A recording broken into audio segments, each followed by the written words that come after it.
నెల్లూరు జిల్లాలో జగన్ ప్రభుత్వ అరాచకాలు మితిమీరిపోతున్నాయి. వైసీపీ ఖాళీ అవుతున్న తరుణంలో టీడీపీ నేతలపై కక్ష సాధింపు చర్యలకు దిగుతున్నారు. ఈ క్రమంలోనే టీడీపీ మహిళా నేత విజేతారెడ్డి ఇంటిపై పోలీసులు దాడి చేశారు. ఇంట్లోని వస్తువులు, బీరువాలోని సామాన్లను గందరగోళం చేశారు.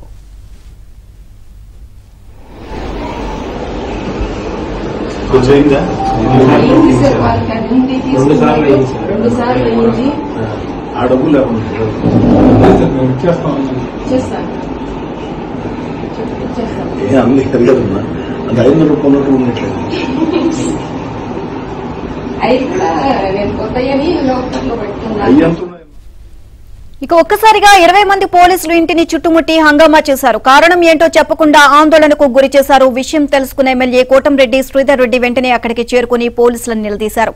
టీడీపీ నేతల ఇళ్లపై వరుస దాడులను ఆయన తీవ్రంగా ఖండించారు.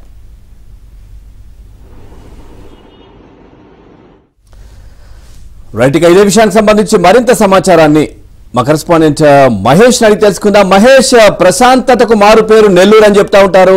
సో అక్కడే ఇప్పుడు ఏదైతే వైసీపీకి గతంలో చాలా పట్టుండేది, 10కి 10 నియోజకవర్గాలు కూడా వైసీపీ స్థానంలో ఉండేవి. కానీ ఇప్పుడు ఒక్కొక్కటిగా చేజారుతున్న పరిస్థితి నేపథ్యంలో కక్ష సాధింపు చర్యలు, టీడీపీ నేతలే టార్గెట్ గా దాడులు చేస్తున్న దృశ్యాలు చూస్తా ఉన్నాం. అప్డేట్స్ ఏంటి?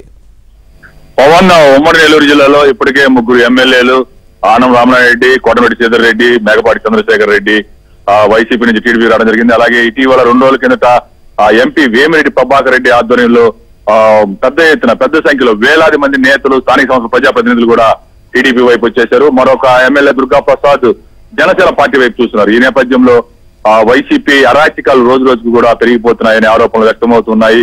ఈ రోజు ఉదయం చిల్డ్రన్స్ పార్క్ సమీపంలో టీడీపీ మహిళా నేత విజేతారెడ్డి ఇంటిని ఒక్కసారిగా పోలీసులు చుట్టుముట్టారు. ఏం జరుగుతుందో అర్థం కాక ఆ చుట్టుపక్కల అన్ని అపార్ట్మెంట్లు, ఆ ప్రాంత ప్రజలందరూ కూడా భయంతో భీతిల్లిపోయారు. ఆ విధంగా హంగామా సృష్టించడం జరిగింది.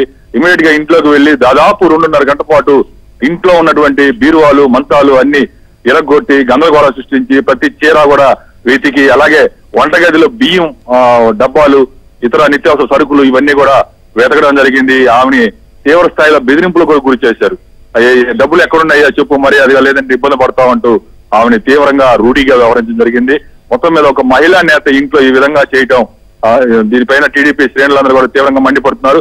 విషయం తెలుసుకున్న వెంటనే ఎమ్మెల్యే కోటమిరెడ్డి శ్రీధర్ రెడ్డి అక్కడికి చేరుకున్నారు. 2.5 గంటల పాటు దాదాపు 3 సార్లు వెతికారు. 20,000 డబ్బులు తప్ప ఇంకేమైనా దొరికాయా, ఎందుకు ఈ విధంగా వేధిస్తున్నారని చెప్పి కోటమిరెడ్డి శ్రీధర్ రెడ్డి గట్టిగా పోలీసులు నిలదీయడం జరిగింది.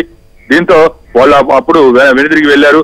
మొత్తం మీద వరుసగా టీడీపీ నేతల్ని టార్గెట్ చేసుకుని వేధింపుల పర్వం కొనసాగుతుంది. ఇటీవల మాజీ మంత్రి నారాయణ ఇంట్లో కూడా డ్రగ్స్ ఉన్నాయంటూ ఒక గందరగోళం సృష్టించి ఒక్కసారిగా ఒక 100 మంది పోలీసులు ఆ ఇంటిని చుట్టుముట్టడం, ఆ రోజు కూడా ఏమీ లేవని చెప్పి తెలకాయితం మీద రాసి చేసి వెళ్లడం, ఇలా వరుసగా దాడులు జరుగుతున్న నేపథ్యంలో కేవలం టీడీపీ నేతలను ఒక భయభ్రాంతులకు గురి చేసి ఎన్నికలు సజావుగా జరగకుండా చేసేందుకే ఇలాంటి దాడులు ఇలాంటివి కూడా చేస్తారని చెప్పి ప్రజల్లో కూడా ఆరోపణలు వ్యక్తమవుతున్నాయి.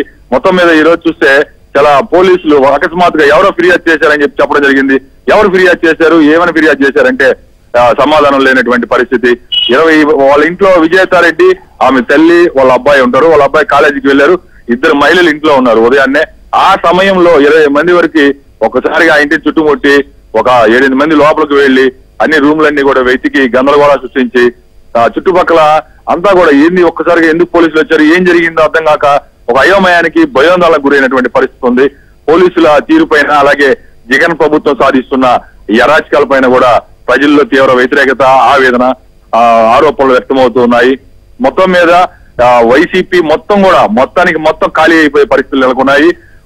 ప్రతిరోజు ప్రతి కాన్స్టిట్యూన్సీలో, నెల్లూరు సిటీ, నెల్లూరు రూరల్, కోవూరు, కావలి, ఉదయగిరి, ఇలా ఎక్కడ చూసినా కూడా వందల సంఖ్యలో, కొన్ని చోట్ల అయితే వేల సంఖ్యలో, నిన్న రూరల్ నియోజకవర్గంలో ఏకంగా 2,000 మంది ఒకేసారి వైసీపీని వీడి టీడీపీలో రావడం జరిగింది.